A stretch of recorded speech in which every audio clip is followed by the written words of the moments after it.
नमस्कार आप सभी को। प्यारे बच्चों, आज हम कक्षा 8 का 7वां चैप्टर करेंगे। चैप्टर का नाम है पौधे और जंतुओं का संरक्षण। प्यारे बच्चों, इस चैप्टर के अंदर हम जो पढ़ेंगे वन्य प्राणी उद्यान के बारे में, जैव मंडल आरक्षित क्षेत्र के बारे में, अभ्यारण्य क्या होता है, संकटापन्न स्पीसीज कौन सी होती हैं, विलुप्त स्पीसीज कौन सी होती हैं, वनस्पति जात और प्राणी जात क्या होते हैं, वन उन्मूलन का हमारे पर्यावरण पर क्या फ़र्क पड़ता है।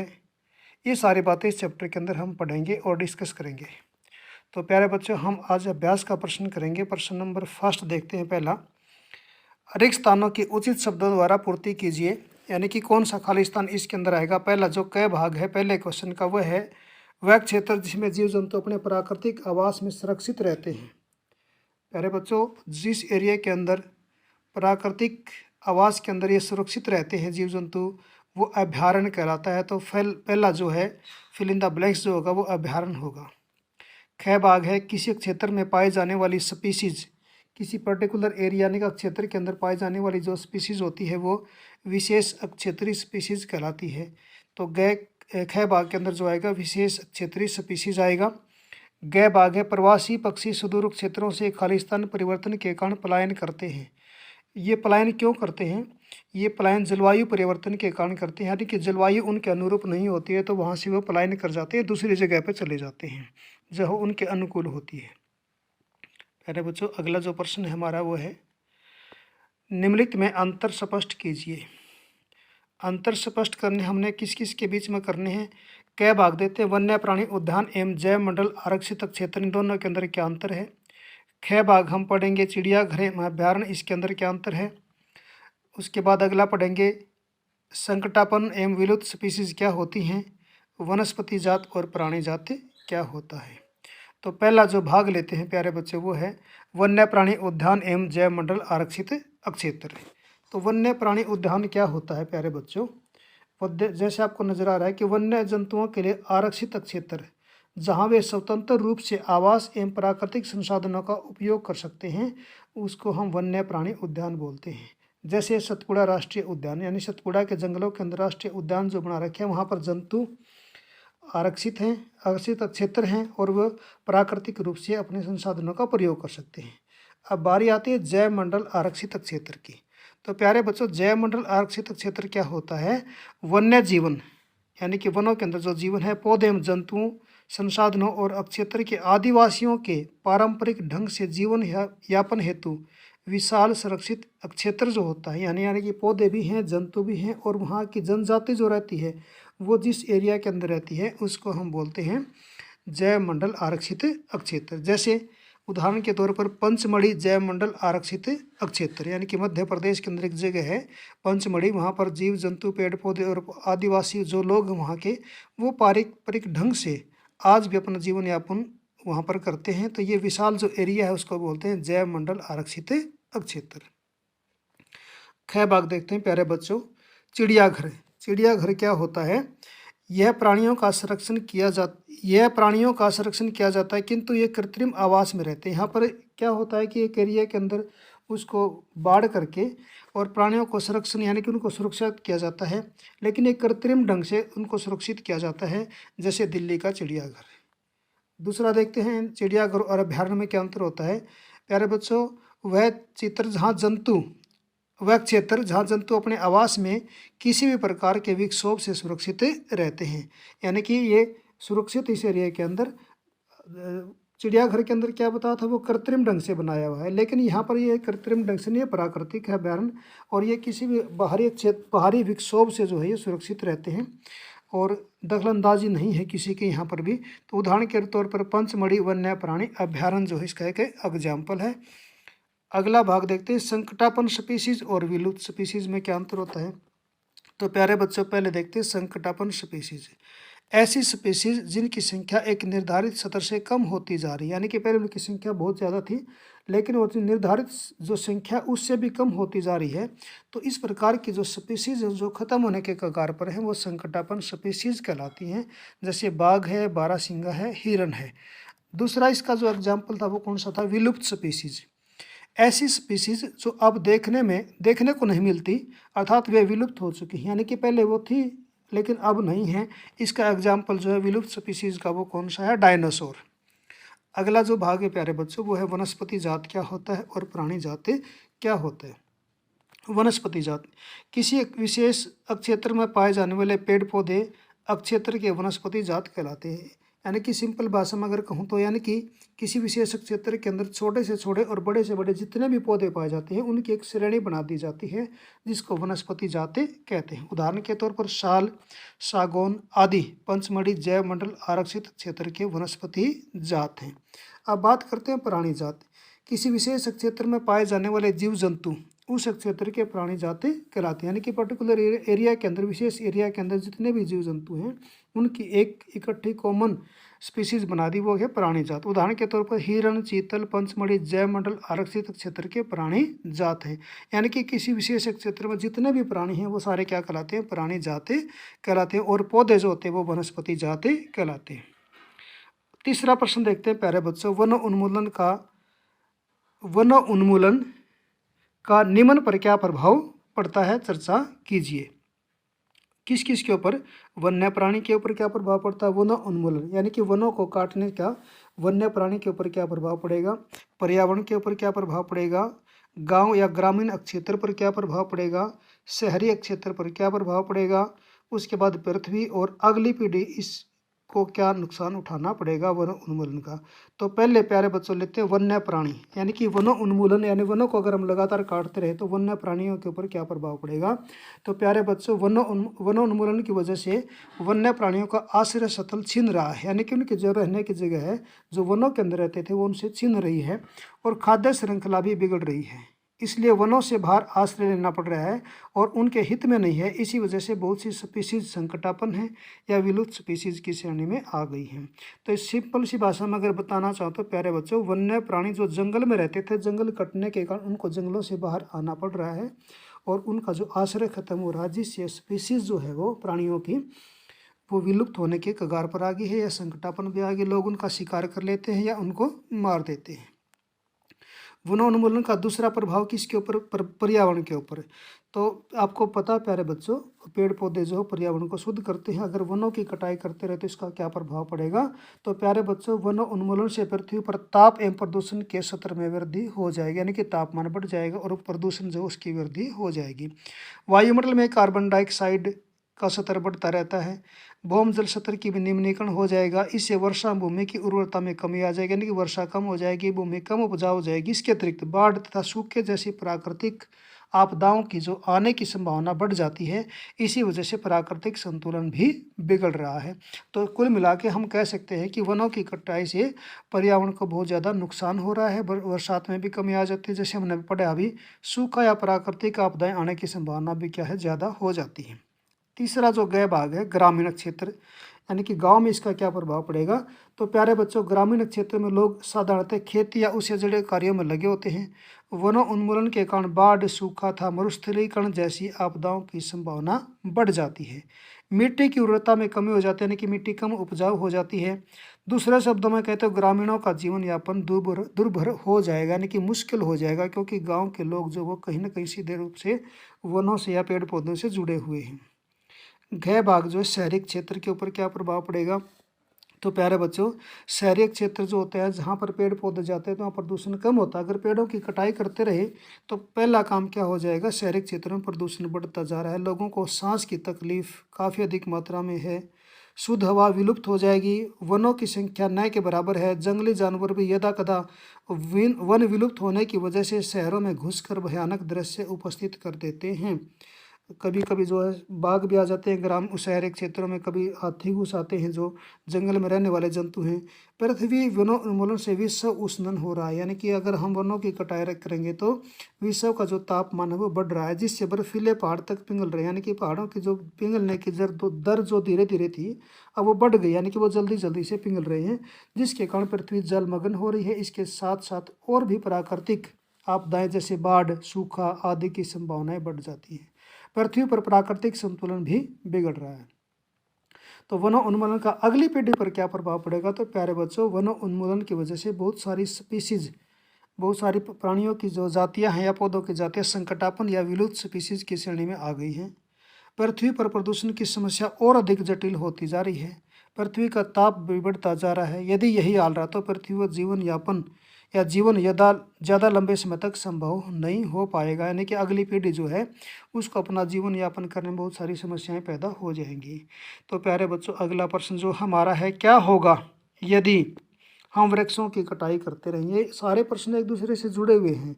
क्या होगा हम वृक्षों की कटाई करते रहें। ख भाग के अंदर हम पढ़ेंगे, किसी जंतु का आवास बाधित हो तो क्या होगा।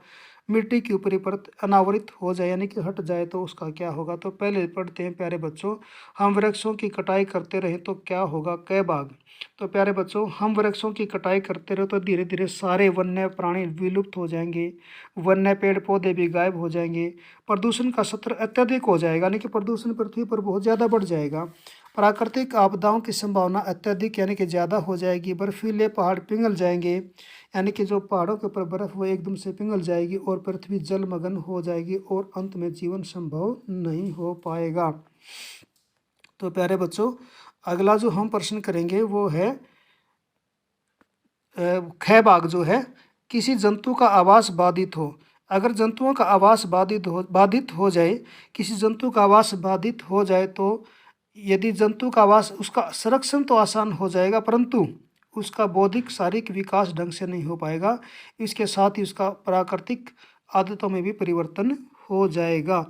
यानी कि अगर हम किसी जो जंतु को एक प्राकृतिक से कृत्रिम आवास के अंदर उसको हम ला कर रख दें तो उसकी जो आदतें हैं वो क्या होती हैं, बदल जाती हैं, उसका शारीरिक विकास भी रुक जाता है और वो सही ढंग से जो है जीवन यापन नहीं कर पाएगा।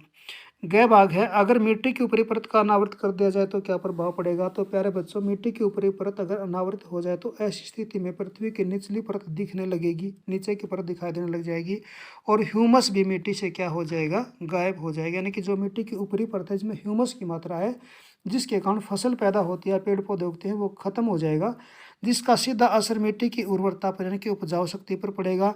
धीरे धीरे उर्वर भूमि मरुस्थल में परिवर्तित हो जाएगी यानी कि जो भूमि उपजाऊ थी वो किस में बदल जाएगी, मरुस्थल के अंदर बदल जाएगी। तो प्यारे बच्चों, अगला प्रश्न देखते हैं, प्रश्न नंबर 5 जो है, संक्षेप में उत्तर दीजिए। किसका उत्तर देना है, हमें जैव विविधता का संरक्षण क्यों करना चाहिए। जीवों के अंदर जो विविधता है उसका हमें बचाव क्यों करना चाहिए। हम क भाग पढ़ेंगे। ख भाग पढ़ेंगे, सुरक्षित वन भी वन्य जंतुओं के लिए पूर्ण रूप से सुरक्षित नहीं है, क्यों नहीं है, इसके बारे में पढ़ेंगे। कुछ आदिवासी वन यानी कि जंगल पर निर्भर करते हैं, वो कैसे निर्भर करते हैं, इसके बारे में पढ़ेंगे। और घ भाग पढ़ेंगे, वन उन्मूलन के कारक और उनके प्रभाव क्या हैं, इसके बारे में भी पढ़ेंगे। रेड डाटा पुस्तक क्या है और लास्ट में प्रवास से आप क्या समझते हैं। तो प्यारे बच्चों, पहला हम जो क भाग देखेंगे और वो क भाग है, हमें जैव विविधता का संरक्षण क्यों करना चाहिए। तो क भाग का जो उत्तर है प्यारे बच्चों, हमें जैव विविधता का संरक्षण इसलिए करना चाहिए क्योंकि ये हमारी राष्ट्रीय परंपरा का एक भाग है।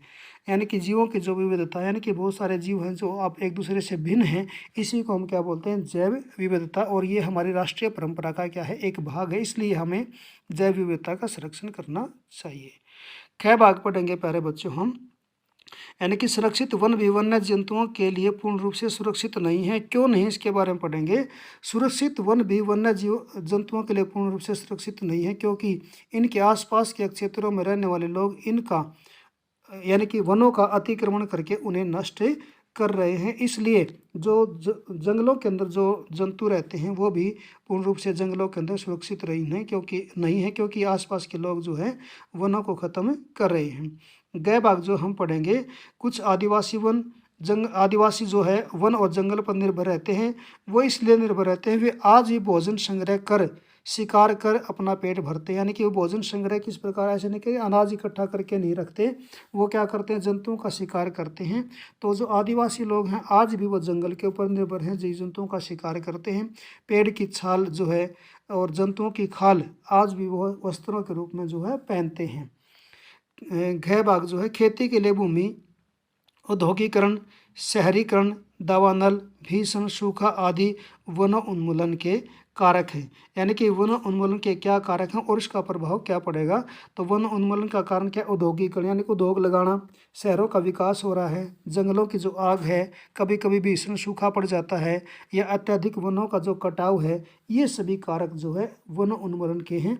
और इसका प्रभाव यानी कि क्या प्रभाव पड़ेगा, तो प्यारे बच्चों वन उन्मूलन के कारण प्राकृतिक आपदाओं की संभावना बढ़ जाएगी, प्रदूषण बढ़ जाएगा, विश्व उष्णन कि विश्व का जो तापमान है वो बढ़ जाएगा, भूमि में उपजाऊपन में कमी आ जाएगी, आदि से पृथ्वी पर जीवन का संकट उत्पन्न हो जाएगा। अगला हम जो पढ़ेंगे रेड डाटा पुस्तक के बारे में। तो प्यारे बच्चों ये पहले भी आ चुके हैं। रेड डाटा पुस्तक वह पुस्तक है जिसमें सभी संकटापन्न स्पीशीज का रिकॉर्ड रखा जाता है, यानी कि पौधों और जंतुओं और अन्य स्पीशीज के लिए अलग अलग रेड डाटा पुस्तकें होती हैं, यानी कि जंतुओं के लिए और पौधों के लिए जो रेड डाटा बुक है वो अलग से बनाई जाती है दोनों के लिए, और इसमें जो संकटापन्न स्पीशीज होते हैं उनका रिकॉर्ड रखा जाता है। अगला जो भाग हमारा कि प्रवास से आप क्या समझते हैं। प्रवास, तो प्यारे बच्चों जलवायु में परिवर्तन के कारण प्रवासी पक्षी प्रत्येक वर्ष सुदूर क्षेत्रों से एक निश्चित समय पर उड़ कर आते हैं। ये यहाँ अंडे देने के लिए आते हैं क्योंकि उनके मूल निवास में बहुत अधिक शीत के कारण वह स्थान अनुकूल नहीं होता। पक्षियों का एक क्षेत्र से दूसरे क्षेत्र में जाना ही प्रवास कहलाता है। तो प्यारे बच्चे आपने भी देखा होगा अपने लोकल जो है यहाँ पर तालाबों के अंदर ये साइबेरियन पक्षी आ जाते हैं, बहुत दूर से चल के आते हैं, तो वो भी एक प्रवासी पक्षी ही हैं। तो प्यारे बच्चों प्रश्न नंबर 6 देखते हैं। फैक्ट्रियों और आवास की मांग की आपूर्ति हेतु वन की अनवरत कटाई हो रही है, क्या इन परियोजनाओं के लिए वृक्षों की कटाई न्याय संगत है, इस पर चर्चा कीजिए, एक संक्षिप्त रिपोर्ट तैयार कीजिए। तो प्यारे बच्चों आधुनिक समाज में जिस तेजी से संख्या बढ़ रही है उसकी मांग की पूर्ति हेतु आवास और फैक्ट्रियां भी उतनी ही आवश्यक है। फैक्ट्रियों में उत्पादन जल्दी से तथा सस्ता हो, ये लाखों लोगों को रोजगार देती हैं। आवास जो बुनियादी ज़रूरतों में से है सभी के लिए आवश्यक है। इन ज़रूरतों को पूरा करने के लिए खाली ज़मीन उपलब्ध न होने की स्थिति में मानव वृक्षों को साफ कर भूमि तैयार कर रहा है, ये आज के समय की मांग है। दूसरी तरफ वन के साफ होने से वन्य प्राणियों का आश्रय स्थल छिन रहा है, आदिवासी जातियाँ भी विलुप्त होती जा रही हैं, प्रदूषण फैल रहा है, विश्व उष्णन हो रहा है जिससे बर्फ पिघल रही है, पृथ्वी जलमग्न हो रही है, या दूसरे शब्दों में कहें तो रहने लायक भूमि लगातार कम होती जा रही है। अतः इन परियोजनाओं के लिए कोई अन्य विकल्प ढूंढे जाने चाहिए, न कि वनों की कटाई की जानी चाहिए। प्यारे बच्चों प्रश्न नंबर 7 देखते हैं। अपने स्थानीय क्षेत्र में हरियाली बनाए रखने में आप किस प्रकार योगदान दे सकते हैं, अपने द्वारा की जाने वाली क्रियाओं की सूची बनाइए, यानी कि अपने एरिया को किस प्रकार हरियाली जो बनाए रखोगे अपने एरिया के अंदर। तो प्यारे बच्चों सिंपल सी बातें हैं। अपने क्षेत्र में हरियाली बनाए रखने में हम निम्न क्रियाओं की सहायता से योगदान सकते हैं। पहला क्या है, जागरूकता अभियान चलाकर लोगों को जागरूक करके भाई पेड़ पौधे ज़्यादा लगाओ, वनों की कटाई ना करो। वन महोत्सव बनाकर प्रत्येक साल जो है सावन का महीना जब होता है वहाँ वन महोत्सव मनाया जाता है, यानी कि अधिक से अधिक पेड़ लगाए जाते हैं। लोगों को नर्सरी में मुफ्त मिलने वाले पौधों के बारे में जानकारी देकर, यानी कि जो नर्सरी से पौधों की जो नर्सरी होती है वहाँ से आप पौधे ले सकते हैं। जन्मदिवस शादी आदि पर लोगों को पौधे उपहार में देने की सलाह देकर भी आप जो है अपने क्षेत्र को हरियाली युक्त बना सकते हैं। छोटे बच्चों की सहायता से आसपास के क्षेत्र में पौधे लगाकर भी आप अपने एरिया को एरिया के अंदर हरियाली बढ़ा सकते हैं। वन विभाग के कार्यकर्ताओं को बुलाकर वनों के महत्व के बारे में लोगों को बताकर जागरूक करके भी हम अपने क्षेत्र की हरियाली को बनाए रख सकते हैं। प्यारे बच्चों प्रश्न नंबर 8 देखते हैं। वनों उन्मूलन से वर्षा दर किस प्रकार कम हुई है समझाइए, यानी कि वनों के काटने से वर्षा किस प्रकार कम होती है। तो प्यारे बच्चों वनों उन्मूलन से कम वृक्षों की वजह से कार्बन डाइऑक्साइड के उपयोग में कमी आई है, यानी कि जो पेड़ पौधे अगर कम हो जाएंगे तो जो कार्बन डाइऑक्साइड लेते हैं पौधे उसकी मात्रा जो है वो पर्यावरण में बढ़ जाएगी, और यानी कि पेड़ पौधे नहीं लेंगे तो उसकी मात्रा वायुमंडल में क्या होती है, बढ़ जाती है। क्योंकि कार्बन डाइऑक्साइड पृथ्वी द्वारा उत्सर्जित उसमें विकिरणों को ग्रहण करती है, यानी कि अवशोषित कर लेती है। अतः इसकी कम मात्रा के परिणामस्वरूप विश्व उष्णन हो रहा है। पृथ्वी के ताप में वृद्धि से जल चक्र का संतुलन बिगड़ रहा है, जिससे वर्षा दर क्या होती है, कम हो जाती है। यानी विश्व उष्णन अगर ज़्यादा होगा तो तापमान बढ़ जाएगा, और पृथ्वी के ताप में वृद्धि होने के कारण जो जल चक्र का संतुलन है वो बिगड़ जाता है, और जिससे वर्षा में क्या हो जाती है, कमी हो जाती है। अपने राज्य की राष्ट्रीय संपदा के विषय में सूचना एकत्रित कीजिए। प्यारे बच्चों ये आप जो है कर सकते हो अपने अपने एरिया के अंदर। प्रश्न नंबर 10 देखते हैं। हमें कागज़ की बचत क्यों करनी चाहिए, उन कार्यों की सूची बनाइए जिनके द्वारा आप कागज़ की बचत कर सकते हैं। तो प्यारे बच्चों, हमें कागज़ की बचत वनों को बचाने के लिए करनी चाहिए। लगभग 1 टन कागज़ बनाने के लिए 17 वृक्षों की आवश्यकता, यानी कि 17 पेड़ों को काटने के बाद उससे जो कागज़ बनाया जाता है वो 1 टन कागज़ बनता है। कागज़ की बचत से वनों के साथ साथ हानिकारक रासायनिक पदार्थ, जल तथा ऊर्जा जो इसको बनाने में प्रयुक्त होती है की भी बचत होती है। हमारे निम्न कार्यों के द्वारा कागज़ की बचत की जा सकती है। वो कार्य कौन कौन से हैं? पहला है पुनः चक्रण के द्वारा, यानी कागज़ को हम बार बार प्रयोग करके पुनः चक्रण करके, यानी कि 5 से 7 बार कागज़ का पुनः चक्रण किया जा सकता है। पुनः उपयोग करके, मितव्यता से उपयोग करके, यानी कि उसको ज़्यादा जितनी आवश्यकता हो उतना ही कागज़ का प्रयोग करके, और लास्ट में है जन जागरूकता अभियान चलाकर। तो प्यारे बच्चों, मैंने आज आपको जो है 8वीं क्लास का पाठ नंबर 7 के अभ्यास के प्रश्न जो है समझाने की कोशिश की है। उम्मीद आपको समझ में आ गए होंगे। अगर आपको ये समझ में आ गए तो वीडियो को लाइक करिए, शेयर भी करिए, सब्सक्राइब भी करिए।